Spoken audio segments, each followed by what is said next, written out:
right, so we are back in the kitchen today. Yay!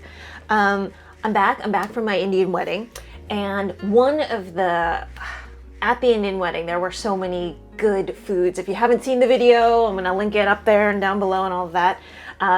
There were so many good foods there that I took notes of because they, tended to use ghee and different things. I was not able to try it, and so I was dying to come home and to make some of these. So the first one that we are making, I don't know if the color is coming out really well, but is this Thepla Flatbread. Oh, this is a really pretty. The yellow comes from turmeric, but it is essentially a kind of western Indian spiced flatbread that has, all different spices in it, along with a key ingredient, which is fenugreek. Okay, fenugreek, if you haven't had it before, it is, I would say, a more kind of like medicinal, slightly bitter, but it brings like a really nice mature flavor to various curries, and then to this bread as well. So this bread is known it is a Gujarati type bread from the state of Gujarat, which was my wedding was, the Indian wedding was in Rajasthan, which is northern India, and then Gujarat is south of that but west, so it's kind of like northwest. This is where this flatbread, this Thepla flatbread, comes from. There's a lot to say. Anyways, let's start cooking this first. I'm going to be doing it without oil, just because it feels better for me, and that's the way that I roll now. But you can see that even without oil, it is still like we can get it really, really soft and really nice as well. And so at the end, I'm gonna give you a taste test, because it's what y'all want. So let's get cooking first. Okay, so I started off by just washing these fenugreek leaves, these methi leaves, and then afterwards I just made sure that they were all dry, clean and dry. Okay, so now I believe you're only supposed to be using the leaves. Okay, so we're just gonna kind of pick them off. If you don't know how fenugreek tastes, it's quite interesting. Fenugreek has, dried anyways, has this very like medicinal kind of herbal flavor.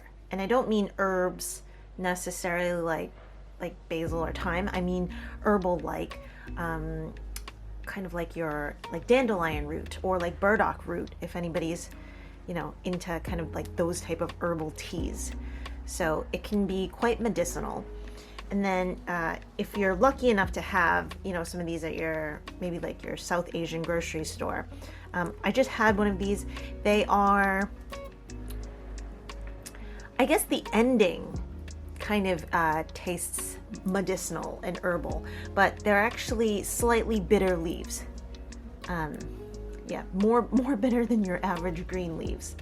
So have a look at your your local South Asian grocery store, and if you have them, great. If not, I imagine they do sell these dried as well, so that is something.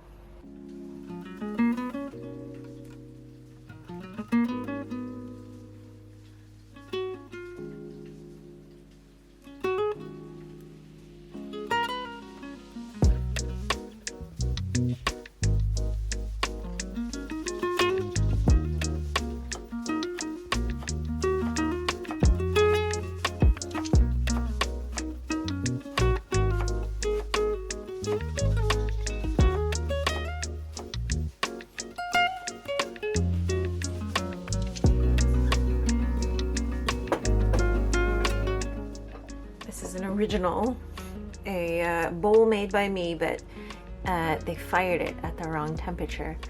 You can see it says mixing bowl. It was once gorgeous. So now I have some wholemeal flour. This is the stuff with all the fiber that really gets you going. This is chickpea flour. So some toasted sesame seeds. These are carom seeds, so if you've ever made samosas before, they're Ajwan seeds, and I guess they're a type of like caraway seed. To me, they taste a lot like kind of like celery seeds. There's kind of that like, yeah, fennel-esque feel. A little bit of salt. Now this is where you can use miso as well, but I'm just gonna try this recipe out with salt first. Chili powder, turmeric, and then my absolute favorite, asafoetida. And that's just like, it's like a type of resin, but to me they taste, it smells of roasted garlic and onions in the best way. It is one of my favorite South Asian spices. And I'm going to put in the leaves.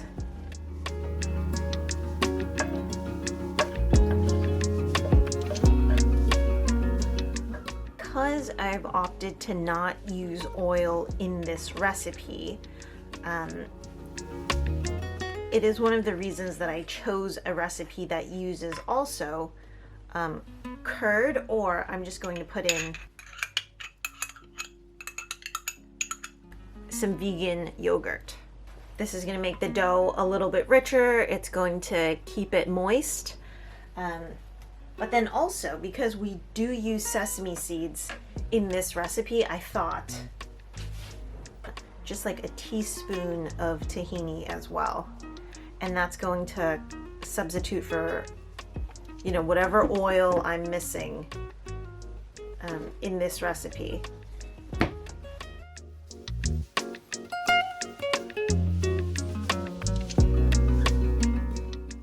Almost forgot. I have a ginger garlic mix as well, so a tablespoon of that. Sometimes people use like a ginger, like green chili mix. So you can opt to do that as well. I could probably bring this dough together already, even without additional water. So we'll see how that goes. Just get this in. It is going to be more difficult to knead just like bread, just because of the amount of fenugreek leaves you have in here, because that kind of breaks apart the dough. Well, not to mention it's wholemeal dough.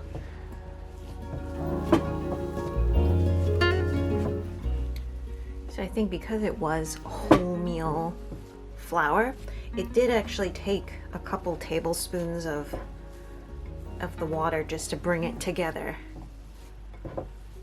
But then that's also temperature. It's going to be temperature dependent. That's going to be environment dependent. So I think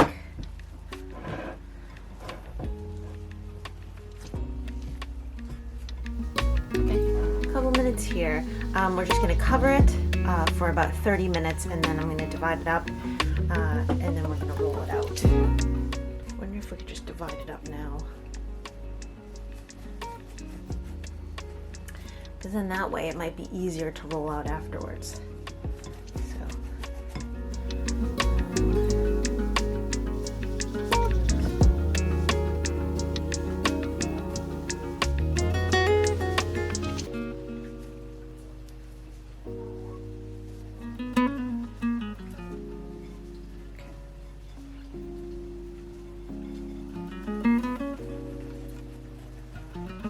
That way they'll be rested and just ready to roll afterwards.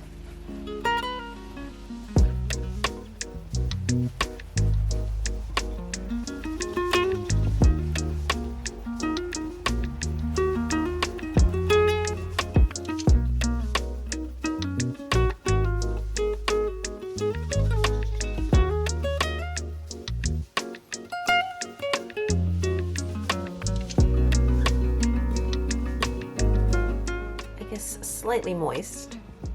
Okay. So we'll just dust them with some flour before we roll. Okay, so I have a couple of choices in terms of roller today. I have had this old Indian roller for a really long time. I really don't think that I should be using it at all, but I did clean it out. I did oil it, but I've never used it before, so I feel like we should use it just once, right? And then we'll go to this one.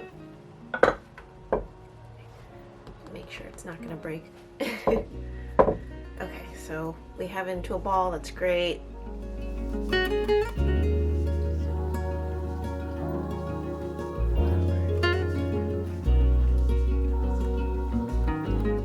Because of the fenugreek and the wholemeal flour, it could break apart a bit.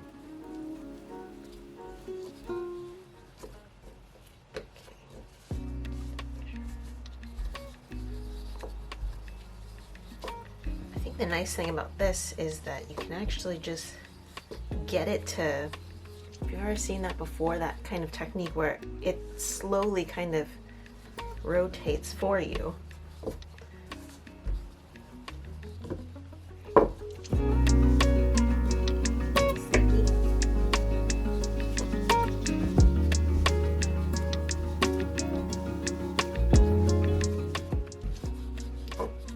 I think the original recipe for this gets these quite thin.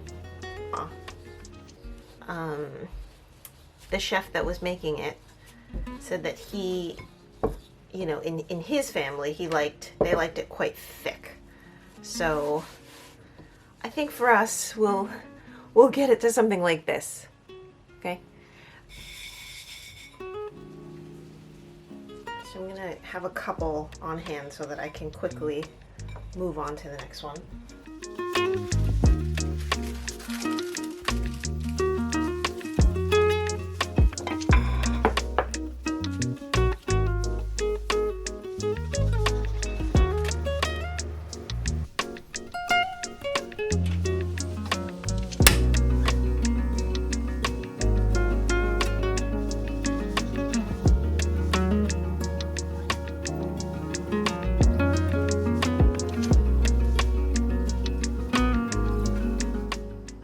So a nice hot pan, and because I'm not going to be using any oil, so it's going to be a little bit more kind of like,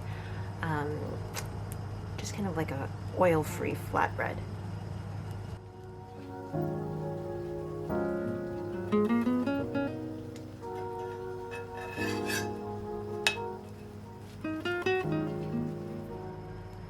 So typically this is the stage where you cook it a couple seconds each side, that you might add just some oil right on top and then cook it again on both sides, and that's what's going to get it, you know, kind of a little bit more rich. But I kind of find that a couple seconds, you know, 10 seconds each side seems to do the trick, and then you just want to put it into, you know, a towel.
Okay, so we are back. Let's give one of these guys a try. It was not too hard to make at all. Actually, I ran out of light a little bit, And so I actually I wrapped them up and then I put them in the refrigerator and they held up just fine, like at the dough stage. And then what I did was I grilled them the day after. Okay, so because this had no oil, right? So we ended up putting yogurt in it as well as a little bit of tahini. Okay, and I don't even think it needed the tahini, but what happened was because we didn't put oil in it, I made sure to wrap all of these flatbreads up so that the moisture would stay inside and that they wouldn't get too hard or they wouldn't get too crispy. Okay, and then the way that in Gujarati cuisine that they would eat this is to just dip it in some like curd, some yogurt, some kind of chutney. At the wedding we had it for breakfast, so it was just like something like light to eat. Today I think I'll just eat the flatbread first, just to let you know how the flavor is. But you can see really nice and soft. Okay, and keeping in mind this is all wholemeal, so there's a ton of fiber in here. There's a ton of everything in here. So spice wise, flavor wise, it does smell like it is very savory, and you can smell all of the spices that we put in. Okay.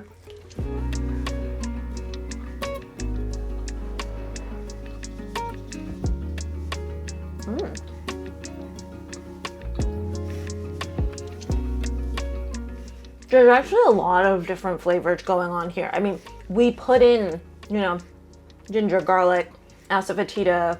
The carom seeds are actually coming out as well, kind of a little bit like celery seeds. What do I say? It is not too salty, so that amount of salt level was really good. We can replace it with miso next time if you guys wish. But all of the spices are coming through. Like, I can taste a little bit of spice from the ground ginger that we put in. I can definitely taste kind of like the carom seeds. I can definitely taste the fenugreek as well, although it is not a very, like, you wouldn't know it. You wouldn't know that, like, oh, it's like a very pronounced flavor. It's just there is a flavor in here that is, because fenugreek leaves are on the bitter side, right? So after you finish cooking them, it has kind of this like dull, mature flavor to it. So there's that in the background, but then there's like everything else that we put in, like the turmeric and the asafoetida and the ginger and the garlic in it as well. So texturally, it is very much, it's very similar to a tortilla, okay? And yes, we put wholemeal flour in it, so yes, I can taste the little bits of grain. You're gonna ask, oh, is it gonna be super dry? Actually, if you keep it under covers, this is not dry at all. This, again, is just like a tortilla flatbread. I'll tell you why. I think when people fry it up in oil, right? I think that there is a place and a time for frying it up with oil. And that is usually if I can eat that bread right away. So when you fry up something, generally you want kind of the outside to be crispy, you want the inside to be like nice and moist, and like light, right? So that usually happens when you freshly eat something or when it's freshly fried. But because these Thepla flatbreads, well, the way that I was seeing them at the wedding was that they were all stacked up and they were all cooled. It was, ready for people to add different things to. So in that aspect, you know what happens when you fry flatbreads and then they get kind of greasy, but then you let them cool and you let them go on top of each other. They sort of just become really heavy and then really greasy too. Thus, eliminating the need for it to be freshly, fried anyways. So that's why I think that these ones, they actually really work, like with or without oil, these really work. So yeah, I could see this working really well for something when you dip it, something that's sweet, something that's, less spiced, because then that kind of juxtaposition would make it really work really well. Because now it's savory, it's spicy, it's a little bit salty. So it would be good to mix it with, yeah, something that would be like creamy or something that is, you know, sweet and tangy. That would be really like, you know, making it more well-rounded. So yeah, so I'm really happy with these. I will be putting the recipe down below. Yeah. Oh, all right. Got a little sesame as well there. So if you like what you're seeing and you want to go and support the channel some more, please consider heading over to our Patreon page. It definitely helps a lot, and I will put that in the description box down below. Thank you.